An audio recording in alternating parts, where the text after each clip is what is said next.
आज हम डिस्कस करने जा रहे हैं 11th क्लास की न्यू यूनिट शुरू करने जा रहे हैं वर्क एनर्जी एंड पावर। जो फोर्थ यूनिट है आपके पास वर्क एनर्जी एंड पावर।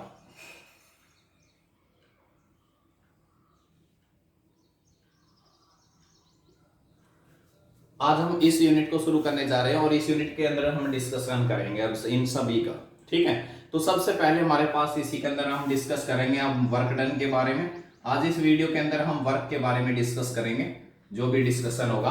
ठीक है, वर्क और एनर्जी और पावर एक्चुअली में ये चीजें सब कुछ सेम सी ही है। ठीक है, इनमें ज्यादा डिफरेंस नहीं है। आपको पता है जनरली आप कोई भी काम करता है, एक किसान खेत में हल जोतता है तो वो भी वर्क है। ठीक है, आप कुछ भी सामान लेके मूव करते हैं या किसी बॉडी को पुश करते हैं, उसी डायरेक्शन में बॉडी मूव करती है तो वो भी क्या है, एक वर्क है। ठीक है, तो वर्क क्या होता है एक्चुअली में कि जो आप फोर्स अप्लाई कर रहे हो और कितना बॉडी डिस्प्लेस करने लग रही है, एक्चुअली में वो ही हमारा एक वर्क डन होता है। ठीक है, तो आज हम वर्क डन के बारे में ही डिस्कस करेंगे। वो वर्क डन जब आप करते हो तो आपकी एनर्जी स्पेंड होती है। ठीक है, और पावर की बात करें तो पावर क्या होती है, जैसे एक बॉक्सर होता है वो बॉक्सिंग करता है तो कितने फोर्स के साथ, कितनी वेलोसिटी के साथ वो बॉक्सिंग करने लग रहा है, कितने मतलब वेलोसिटी के साथ वो फोर्स अप्लाई करता है, दैट इज द पावर। ठीक है, तो इस यूनिट के अंदर ये सब चीजें हम डिस्कस करने जा रहे हैं। तो सबसे पहले हम डिस्कस करते हैं यहाँ पर फोर्स के बारे में।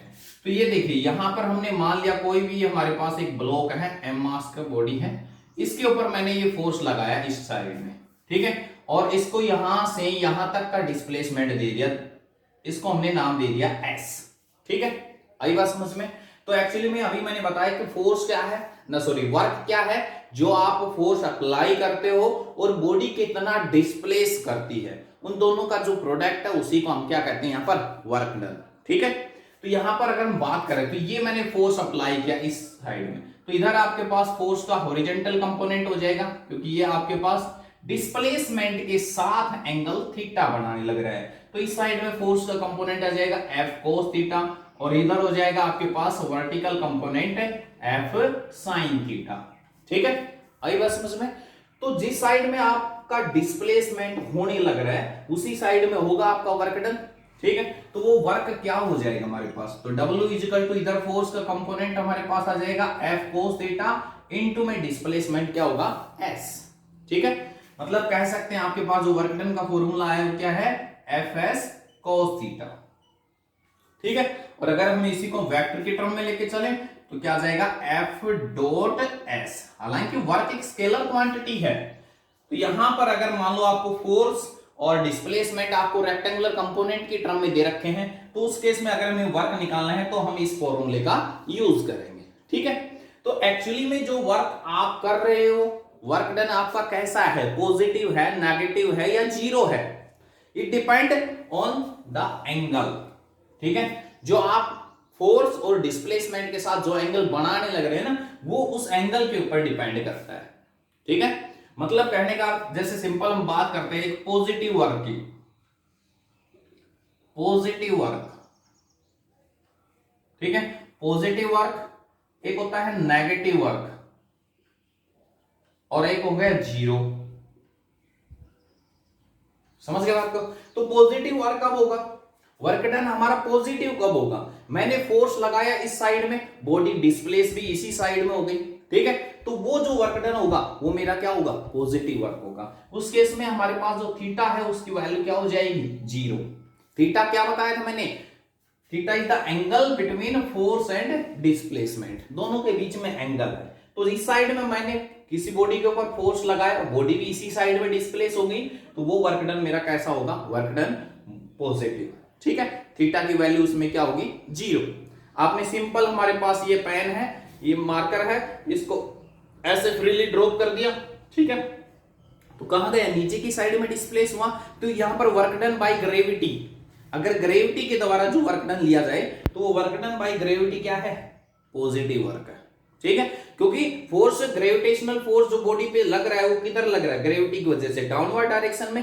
ठीक है, और डिस्प्लेसमेंट भी किधर हो रहा है, डाउनवर्ड डायरेक्शन में, तो दोनों की सेम डायरेक्शन, मतलब theta zero, so work done is positive. Next बात करता हूं नेगेटिव वर्क। नेगेटिव वर्क कब होगा, नेगेटिव वर्क जब होगा जब फोर्स तो आपने इस साइड में लगाया, बॉडी उसके अपोजिट डायरेक्शन में डिस्प्लेसमेंट करने लग रही है।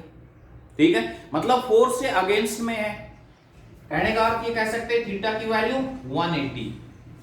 कैसे, ये देखिए, ये आपके पास मार्कर है, आपने इसको इसके ऊपर ऐसे ऊपर की साइड में फोर्स लगाया। ठीक है, समझ में आई बात, क्लियर है। तो अब देखिए मेरे द्वारा जो वर्क डन है वो पॉजिटिव है, बट ग्रेविटी के द्वारा अगर वर्क डन की बात की जाए, ग्रेविटी के द्वारा, क्योंकि ग्रेविटेशनल फोर्स किधर लग रहा है, नीचे के साइड में। ग्रेविटी का जो फोर्स है वो कहां लग रहा है, नीचे के साइड में, और ये इसका डिस्प्लेसमेंट कहां हो रहा है, ऊपर की साइड में। ठीक है, तो ग्रेविटेशन के द्वारा जो ग्रेविटी के द्वारा जो वर्क डन है वो कैसा होगा, नेगेटिव होगा। ठीक है, मेरे द्वारा वर्क डन कैसा होगा, पॉजिटिव होगा, क्योंकि मैं तो इसी साइड में फोर्स लगा रहा हूं और ये भी इसी साइड में डिस्प्लेसमेंट हो रहा है, तो मेरे द्वारा work done positive, but gravity के द्वारा नेगेटिव होगा। ठीक है, चलिए तीसरे पॉइंट पे आते हैं हम, zero work done. Zero work done क्या होता है, थीटा की वैल्यू 90 है। ठीक है, एक कुल्ली है, अपने सर के ऊपर बॉक्स रखा, बॉक्स रख के और वो ऐसे डिस्प्लेसमेंट करता है, सीधा स्ट्रेट डायरेक्शन में मूव करता है, तो उस कुल्ली के द्वारा वर्क डन क्या होगा, जीरो। कैसे सर, वर्क तो कर रहा है वो, ठीक है, लेकिन ये देखिए यहां पर ध्यान दीजिए कि theta is the angle between force and displacement. Displacement किधर हो रहा है, ऐसे हो रहा है। ठीक है, समझ गए आई बात, और फोर्स ऐसे लग रहा है। तो यहां देखिए इधर ये जो कंपोनेंट है इस साइड में, या फिर ये कंपोनेंट ले लो इस साइड में, दोनों केसेस में थीटा की वैल्यू कितना है, क्योंकि डिस्प्लेसमेंट कहां है, ये है डिस्प्लेसमेंट, यहां पर भी थीटा 90 और यहां पर भी थीटा 90। ठीक है, समझ में आई बात, क्लियर है। सो कुल्ली के द्वारा जो वर्क डन होगा वो क्या होगा, जीरो होगा। समझ में आई बात, क्योंकि थीटा कितना बढ़ रहा है, 90 बढ़ रहा है भाई, उसके फोर्स लग रहा है उसके ऊपर। ठीक है, अगर बॉक्स की वजह से देखें तो फोर्स कहां लग रहा है, नीचे की साइड में, डाउनवर्ड डायरेक्शन में। डिस्प्लेसमेंट किधर हो रहा है, हॉरिजॉन्टल ऐसे मूव करने लग रहा है वो, तो थीटा कितना बना, 90। सो वर्क डन कैसा होगा, जीरो। ठीक है, या फिर जैसे कोई दीवार है, इसको मैं ऐसे दीवार को पुश करने लग रहा हूं, अब दीवार तो डिस्प्लेस कर ही नहीं रही है, सो वर्क डन कैसा आएगा, जीरो आएगा। ठीक है भाई, आपने क्योंकि डिस्प्लेसमेंट नहीं हुआ, समझ में आई बात, तो उसके द्वारा जो वर्क डन होगा वो कैसा होगा, जीरो होगा। ठीक है, इसके अलावा एक रस्सी के पत्थर बांध के आप ऐसे स्ट्रेट में घुमाते हो। ठीक है, तो अब जब से वो सर्कल में घूमती है, तो अब जो इसके ऊपर जो फोर्स लग रहा है, इसका जो डिस्प्लेसमेंट है वो तो इस साइड में, बट जो फोर्स लग रहा है सेंट्रीपिटल फोर्स वो कहां लग रहा है, अंदर की साइड में, तो इसका एंगल कितना बना, 90 डिग्री। ठीक है, कितना एंगल बना, 90 डिग्री। तो सेंट्रीपिटल फोर्स के द्वारा जो वर्क डन हुआ वो कितना हुआ, जीरो हुआ।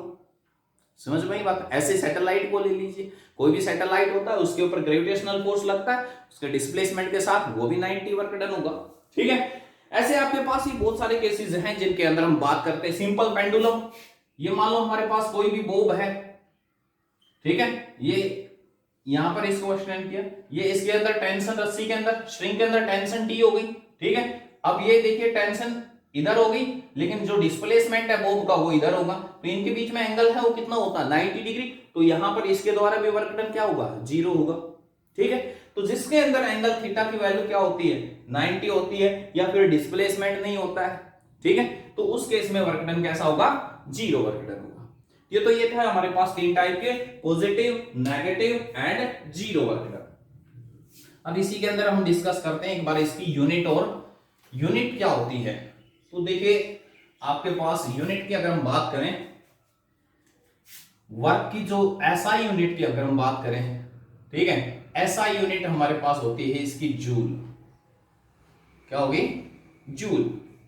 और जो सीजीएस की हम बात करें, वो सीजीएस यूनिट होती है इसकी अर्ग। 1 जूल इज इक्वल टू 10⁷ अर्ग।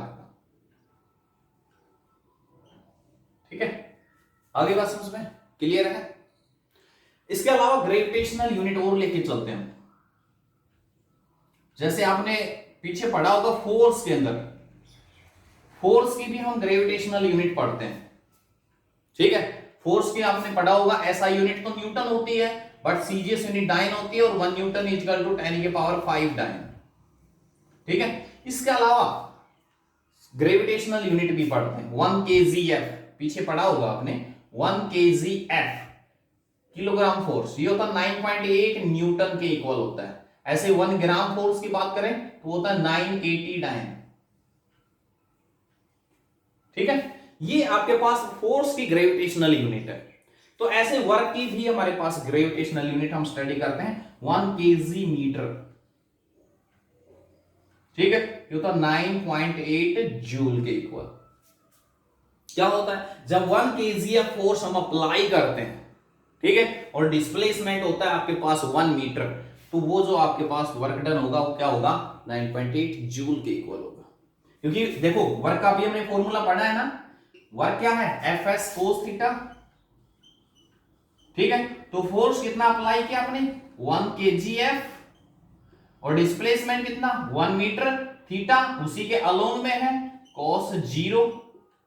ठीक है, और 1 kgf किसके इक्वल होता है 9.8, 1 kgf equal to 9.8 newton metre.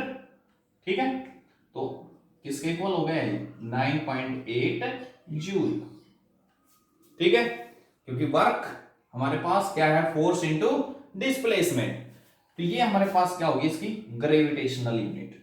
ऐसे ही 1 ग्राम सेंटीमीटर की हम बात करें तो क्या आ जाएगा 980 आर्क।